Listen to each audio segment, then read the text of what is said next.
Visit India's first underwater tunnel aquarium at VGP Marine Kingdom, Chennai.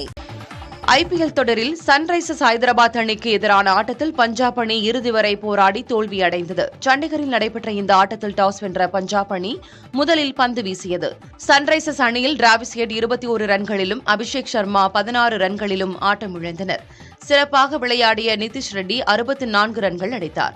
இறுதியில் அப்துல் சமாத் 12 பந்துகளில் 25 ரன்களும், சபாஷ் அகமது 7 பந்துகளில் 14 ரன்களும் அடிக்க 182 ரன்களை சன்ரைசர்ஸ் அணி சேர்த்தது. பஞ்சாப் தரப்பில் அர்ஷ்தீப் சிங் 4 விக்கெட்டுகளை வீழ்த்தினார். தொடர்ந்து ஆடிய பஞ்சாப் அணியின் தொடக்க வீரர்கள் சொற்ப ரன்களில் ஆட்டமிழந்தாலும் சாம் கரன் 29 ரன்களும், சிக்கந்தர் ராசா 28 ரன்களும் அடித்தனர். கடந்த போட்டியில் பஞ்சாப் அணியின் வெற்றிக்கு காரணமாக இருந்த சஷாங்க் சிங் 46 ரன்களும், அசுதோஷ் சர்மா 13 பந்துகளில் 33 ரன்களும் எடுத்தனர்.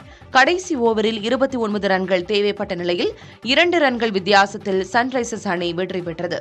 ஆட்ட நாயகன் விருதை நிதிஷ் ரெட்டி தட்டிச் சென்றார். Visit India's first underwater tunnel aquarium at VGP Marine Kingdom, Chennai.